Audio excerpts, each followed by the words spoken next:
അടുത്ത അപ്സൈക്ലിംഗ് നോക്കിയാലോ. ഇതൊരു ഓർഗൻസയുടെ ഷോളാണ് എടുത്തിട്ടുള്ളത് കേട്ടോ. അതിലേക്ക് ക്രേപ്പിൻ്റെ ലൈനിങ് എടുത്തിട്ടുണ്ട്, ഒരു ഗോൾഡൻ കളർ ഡോരി എടുത്തിട്ടുണ്ട്. അപ്പോൾ ഷോൾഡർ സ്ട്രാപ്പായിട്ട് നമ്മൾ ആ ഡോരിയെ കൊടുക്കുന്നത്.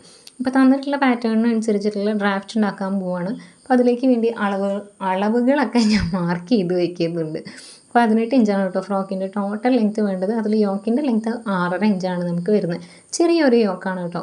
വളരെ തിന്നായിട്ടുള്ള ഡോരി മതി എന്ന് പറഞ്ഞിട്ടുള്ളത് കൊണ്ടാണ് ആ ഗോൾഡൻ കളർ സ്ട്രാപ്പ് എടുത്തിട്ടുള്ളത്. പിന്നെ പ്രത്യേക കാര്യം, ഇതിലുള്ള ഈച്ച് നോട്ട് കുട്ടീൻ്റെ അമ്മയ്ക്ക് നല്ല നിശ്ചയം ഉണ്ടായിരുന്നു കേട്ടോ. അതായത് എൻ്റെ കയ്യിൽ നിന്ന് ഞാൻ പ്രത്യേകിച്ച് ഒന്നും ഇടേണ്ട ആവശ്യമുണ്ടായിട്ടില്ല.